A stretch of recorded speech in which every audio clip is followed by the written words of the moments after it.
नमस्कार, मैं हूं उत्तम पांडे और आप देख रहे हैं AEZ न्यूज।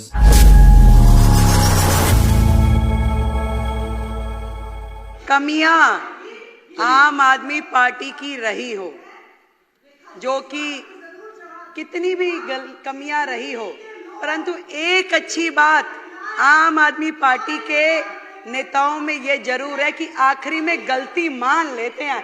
एक बार जोरदार तालियां।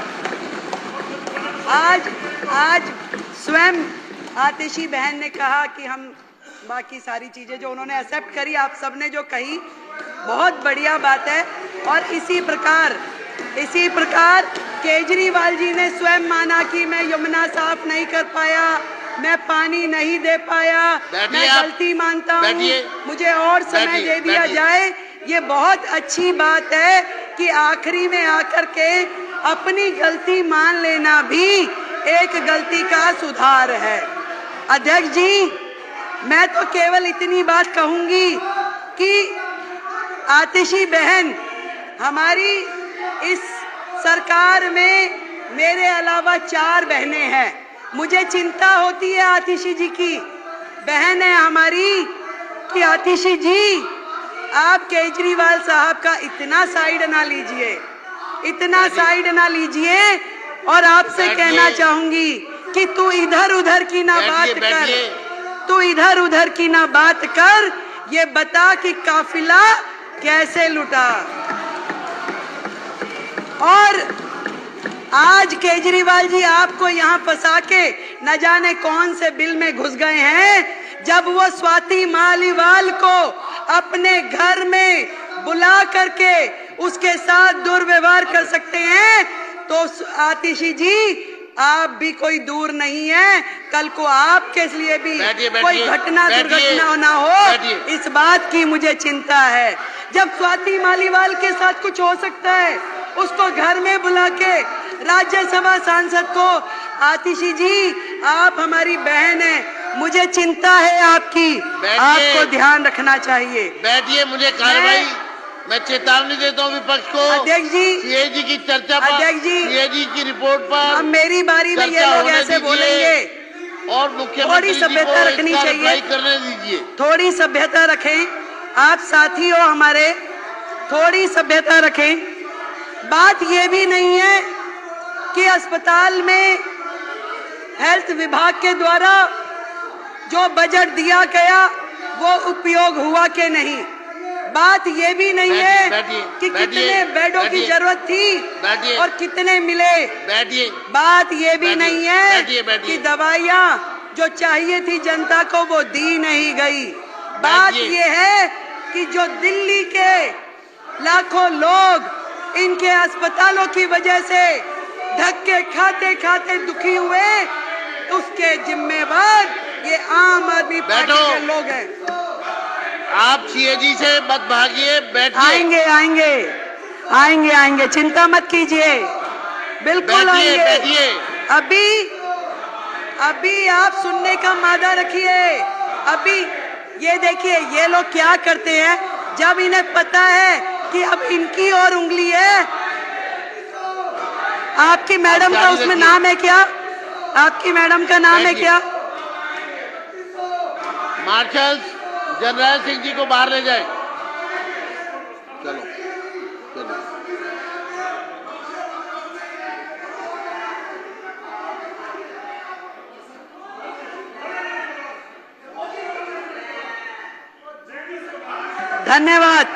धन्यवाद अध्यक्ष जी, धन्यवाद।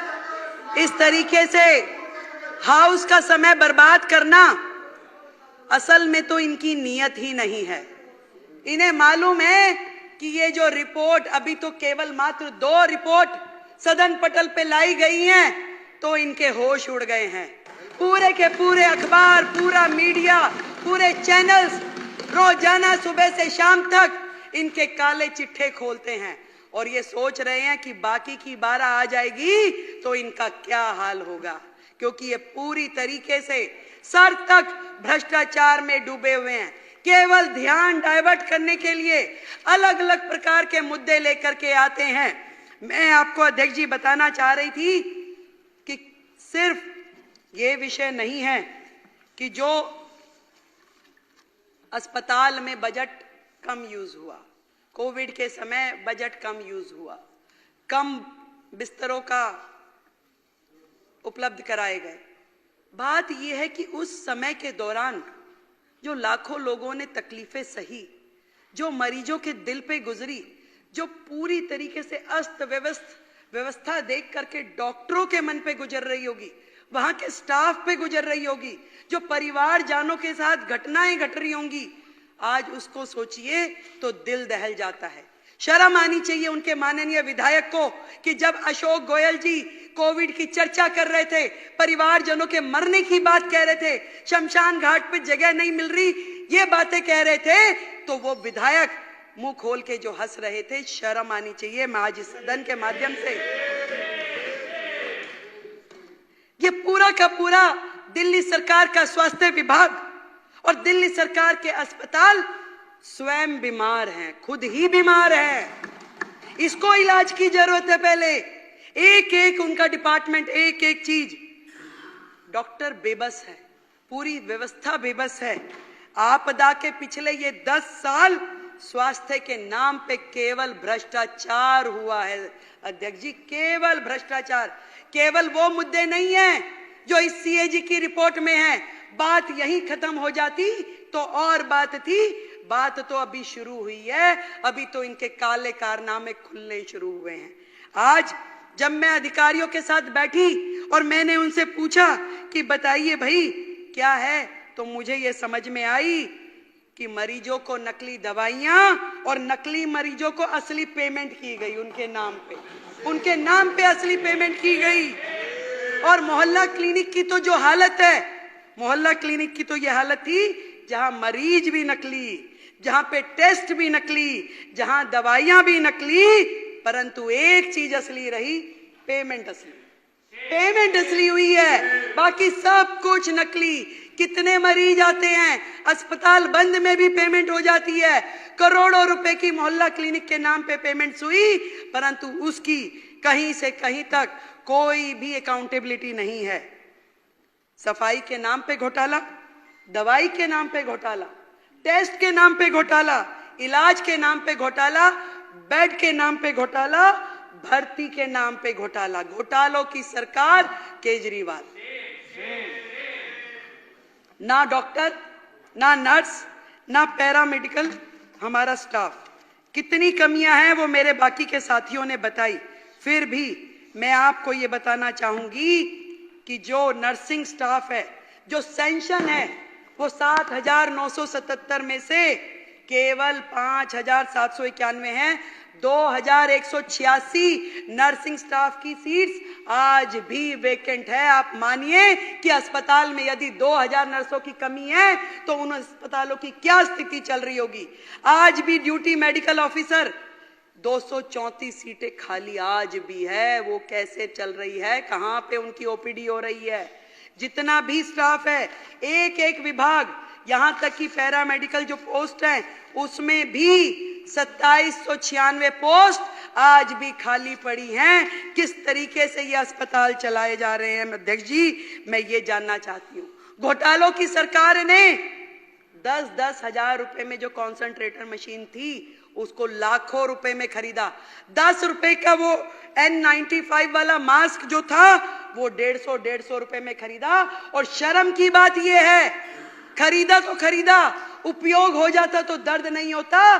दर्द इस बात है, आज भी हमारे अस्पतालों में पूरे के पूरे गोदाम, कमरे भरे पड़े उन सामानों से जो जनता की गाड़ी खून पसीने की कमाई से किया गया है। आज भी पीपी किट, मास्क, कॉन्सेंट्रेटर मशीनें, सिलेंडर अस्पतालों में भरे पड़े हैं जिनका कोई उपयोग नहीं हो रहा। ना तो वो जनता के काम आ पाए, ना मरीजों के काम आ पाए। खरीद कर ली गई, लाखों रुपए का, करोड़ों रुपए का घोटाला हो गया, आज भी वो अस्पतालों के गोदामों में पड़े हुए हैं।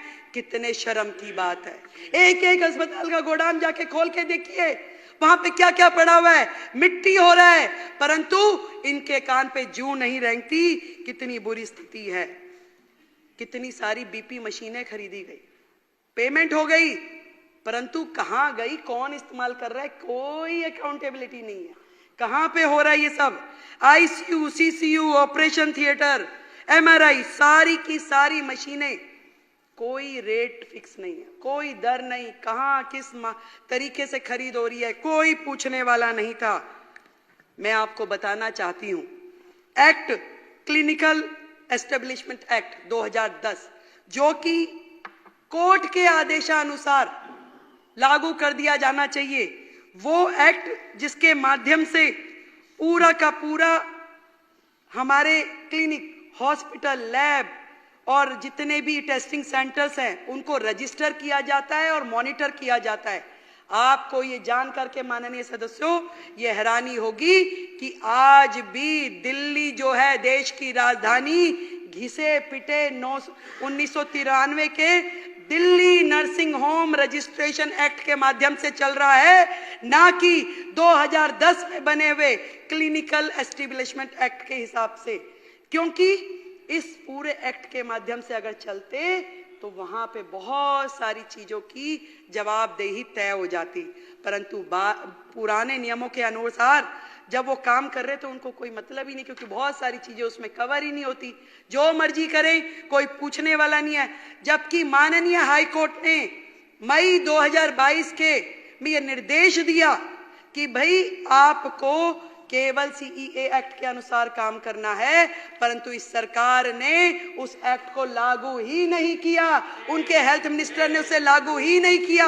और आज इस सदन के माध्यम से मैं बताना चाहती हूं कि हम अगले हाउस में सबसे पहले इस एक्ट को, जो क्लिनिकल एस्टेब्लिशमेंट एक्ट 2010 है, इसको लेके आएंगे और सारे आगे के निर्णय उसी एक्ट के माध्यम से लिए जाएंगे।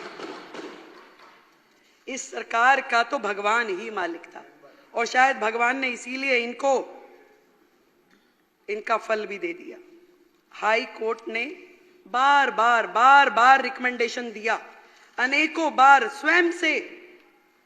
स्वयं मोटो उन्होंने संज्ञान लिया और ये कहा, फरवरी 2024 में भी कहा, एक कमेटी भी बनाई गई, डॉक्टर सरीन कमेटी, जिसमें पूरा का पूरा हॉस्पिटल सर्विस डिलीवरी सिस्टम जो है वो इम्प्रूव हो, कैसे मरीजों का रजिस्ट्रेशन हो रहा है, कहाँ पे उनका इलाज चल रहा है, किसकी ओपीडी हुई, पूरा का पूरा रेगुलेशन जो है वो ध्यान में आए।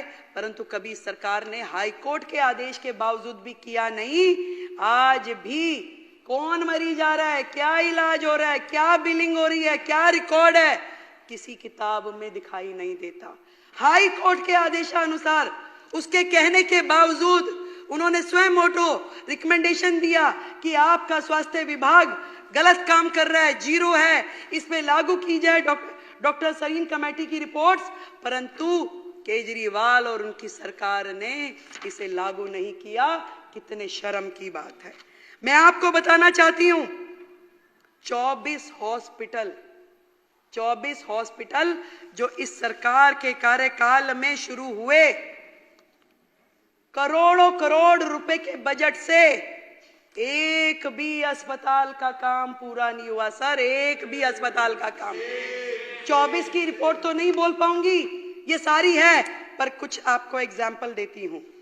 आपको बताना चाहूंगी, एलन हॉस्पिटल, जिसका इनिशियल सेंक्शन कॉस्ट जो था 533 करोड़ था, शुरू हुआ 2019 में, परंतु आज की डेट में भी 2019 से अब तक 65% काम कंप्लीट हुआ है और रिवाइज कॉस्ट जब आई तो 1135 करोड़ रुपए की, डबल ऑफ द कॉस्ट, और आज भी काम पूरा नहीं हुआ।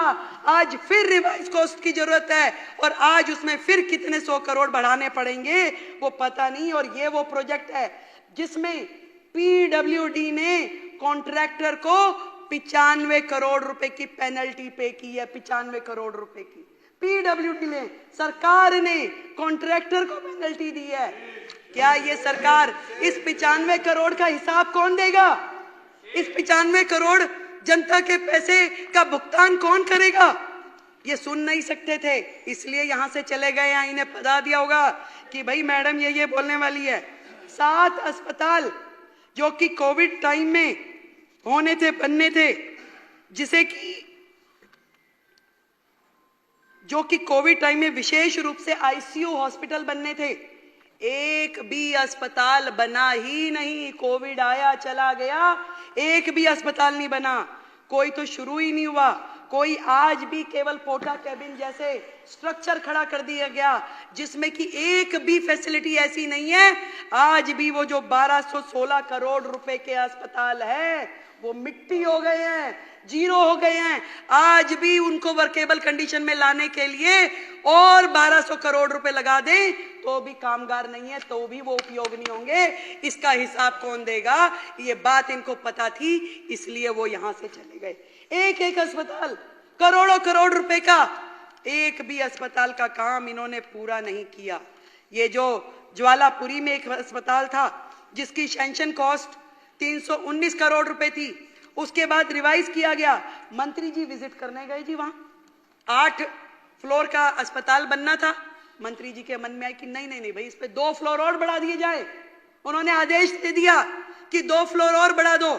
ना वो 2 बने ना वो 8 हुए। पूरे के पूरे अस्पताल ऐसे 2 अस्पतालों में उन्होंने किया, मादीपुर में और ज्वालापुरी में, और दोनों अस्पताल आज भी पेंडिंग है। एक की कॉस्टिंग जो थी 319 करोड़, दूसरे की 320 करोड़, जिन पे आज तक एक्सपेंडिचर भी हो चुका है। एक पे 247 करोड़ और दूसरे पे 252 करोड़, पर उसकी वैल्यू मिट्टी हो गई, कुछ भी काम आने की स्थिति में नहीं है। मैंने अधिकारियों से पूछा कि बताइए भैया, ये 24 अस्पतालों को कैसे वर्केबल कंडीशन में लेके आएंगे, क्या करेंगे? वो कह रहे मैडम, इतना अनप्लैंड वे में काम होता था, किसी को यही नहीं पता था कि अस्पताल है तो उसमें क्या क्या चीज की आवश्यकता है। वहां पे मोर्चरी होनी चाहिए, वहां पे आईसीयू होना चाहिए, वहां पे रिसेप्शन होनी चाहिए, कि वहां पे क्या होना चाहिए। एक एक प्रोजेक्ट में इतनी खामियां है कि इसके लिए अलग से एक कमेटी बनानी पड़ेगी, और उस समय के तत्कालिक अधिकारी भी जो हैं उनको भी कटघरे में खड़ा किया जाएगा कि ऐसे अनवर्केबल जो प्रोजेक्ट है उनको सैंक्शन कैसे किया गया, कैसे उसमें करोड़ों रुपए की लागत लग गई। अगर इन 24 प्रोजेक्ट की इन प्रोजेक्ट की कॉस्टिंग ही अगर हम कैलकुलेट करें तो भी दिल्ली का करोड़ों करोड़ रुपए का नुकसान हो चुका है। ये बात इनको जवाब देना पड़ता, इसलिए ये हाउस में से चले गए हैं। एक और बात बताना चाहूंगी, 2014 के बाद से लेके अब तक एक एक्ट होता है, एसेंशियल ड्रग्स की लिस्ट बनती है। सरकार वो लिस्ट बनाती है कि आपके जितने भी लोकल प्रिक्योरमेंट जितनी हो वो उसके माध्यम से हो, वो दवाइयां जो है उस रेट पे और वो दवाइयां खरीदी जा सके। 2000 के बाद से इन्होंने एसेंशियल ड्रग लिस्ट बनाई ही नहीं, उसी लिस्ट पे काम करते रहे। जबकि किसी राज्य में वो 1 साल में रिवाइज होती है, किसी में 2 साल में होती है, परंतु होती जरूर है। उसको ऐसा नहीं होता कि सालों साल चलाए रहो। और इसका नुकसान ये हुआ कि हर अस्पताल ने अपनी ही लिस्ट निकालनी शुरू कर दी, अपना ही लोकल काम करना शुरू कर दिया, और उसमें आप सोचिए कि कितना घोटाला हुआ होगा, जो कि अभी सामने आना बाकी है, सामने आना बाकी है। कोई इनकी सेंट्रल परचेजिंग नहीं, हर अस्पताल को छूट है कि भैया अपना कीजिए जो आप करना चाहते हैं। हेल्थ और फैमिली वेलफेयर डिपार्टमेंट ने 15 प्लॉट डीडीए से खरीदे 684 लाख में। वो 15 प्लॉट खरीदे गए थे हॉस्पिटल बनाने के लिए, डिस्पेंसरी बनाने के लिए, परंतु दुख है मुझे, एक भी साइट का उपयोग अभी तक हुआ नहीं है, वो जीरो है, वहीं पड़ा है। करोड़ों रुपए की जमीनें लेकर के उसे डंप कर दिया गया। अब इसके पीछे क्या षड्यंत्र था वो तो ये जाने या राम जी जाने, परंतु इस तरह के जितने मुद्दे हैं इससे ये पता चलता है। वो एक कहानी सुनाती हूँ छोटी सी, मुझे याद आ गई। सिद्धू जी अब हमारे यहाँ नहीं है, वो सुनाते थे, कह रहे जी एक दुकान पे कुछ पुलिस वाले आ गए और आ करके कह रहे कि चोरी हुई थी उस दुकान पे। तो पुलिस वालों ने पूछा कि भी बता चोरी हुई है, क्या क्या चोरी हुआ, कितना नुकसान हो गया। और वो पुलिस वाले बात करते जाएं और वहां पड़े हुए बादाम और काजू खाते जाएं, हाथ में मुट्ठी भरी खाते खाते बात करते रहे कि बताओ भाई और क्या क्या हुआ, कितना नुकसान हुआ। कह रहे सर नुकसान तो अभी चल ही रहा है, पूरा हुआ कहाँ है। तो नुकसान तो अभी चल ही रहा है, अभी पता नहीं चला कि कितना नुकसान और है, जिसकी परतें अभी खुलनी बाकी है। ये बात करते हैं कि महिलाओं को 2,500 रुपए कब देंगे। करोड़ों करोड़ रुपए के कर्जे में डूबी हुई इस दिल्ली सरकार की हालत इन्होंने जिस प्रकार से छोड़ी है, ये हमसे इनकी औकात नहीं है। हमसे पूछे कि ये 2,500 रुपए हम कब देंगे। हमारा वायदा है हम जरूर देंगे, पर इनकी हैसियत नहीं है कि वो हमसे पूछे कि हम ये 2,500 रुपए कब देंगे। मैं आपको ये कहना चाहती हूं, चोर चोरी से जाए ऐसा हो नहीं सकता। ये चोरी की जो आदत है इनकी लगातार जिस तरीके से चल रही है, बच्चों के स्कूल के क्लासरूम में चोरी, सड़कें बनाने में चोरी, इलाज में चोरी, ठेकों में चोरी, शराब तक में चोरी, जितने भी काम हैं प्रदूषण में, यमुना सफाई में, सब में चोरी। चोरी यहीं रुक जाती तो शायद पता चलता, पर उससे बड़ी चोरी एक और बताती हूँ। यहां तक कि दिल्ली सरकार के सोशल मीडिया हैंडल्स की भी चोरी। दिल्ली सरकार के social media handle, CMO Delhi के ये अकाउंट माननीय केजरीवाल जी ने तुरंत जैसे ही सरकार बदली, केजरीवाल एट वर्क करके अपने हैंडल में तब्दील कर लिया। क्या ये उनकी प्रॉपर्टी है? ये दिल्ली सरकार की प्रॉपर्टी है। ये आतिशी जी का ये अकाउंट, ये भी आज तक इन्होंने वापस नहीं किया। चाहे इंस्टाग्राम हो, चाहे फेसबुक, चाहे ट्विटर, एक भी अकाउंट ये इन्होंने वापस नहीं किया। हमने इनकी कंप्लेंट दर्ज कराई है। जो सोशल मीडिया अकाउंट की भी चोरी करके ले गए, उनसे आप क्या उम्मीद करोगे कि वो और क्या छोड़ के जाएंगे। अध्यक्ष जी, इतना कहना चाहूंगी, 10 साल दिल्ली बेहाल, 10 साल दिल्ली बेहाल, कर गए कमाल, कर गए कमाल। नोटंकी, भ्रष्टाचार, चाल पे चाल। वाह रे केजरीवाल, वाह रे केजरीवाल। इस बुरी स्थिति में दिल्ली को पहुंचाने के बाद भी, कहते हैं ना, एक तो चोरी, ऊपर से सीना चोरी। ये लोग यहां खड़ के कुछ बोलने की हैसियत में नहीं है अध्यक्ष जी। ये हमारी और उंगली उठाने के से पहले ये देखे कि जो उंगलियां इनकी तरफ है उसका जवाब तय करके आए। आज जिन परिस्थितियों में हमें दिल्ली सरकार मिली है, हम अपनी पूरी मेहनत के साथ में काम कर रहे हैं। एक एक विभाग जिस तरीके से कर्जे में डूबा है, जो उसकी हालत है, सबको समझने में, सबको उठाने में न जाने हमें कितना वक्त लग जाएगा। परंतु हमारी नीति और हमारी नीयत स्पष्ट है, साफ है, ईमानदारी से काम करना चाहते हैं। और हमारी ये पूरी टीम, मैं और मेरे पूरे मंत्री, सभी विधायक, दिल्ली को इस भयंकर स्थिति से बाहर लेके जाएंगे और वो सारे काम करेंगे जो दिल्ली के हित में है। आज इस सदन के माध्यम से मैं बताना चाहती हूं, अभी केवल 2 रिपोर्ट आई हैं अध्यक्ष जी, अभी बाकी आनी बाकी है। तो यही कहना चाहूंगी कि इब्तिदाए इश्क है, रोता है क्या, आगे आगे देखिए होता है।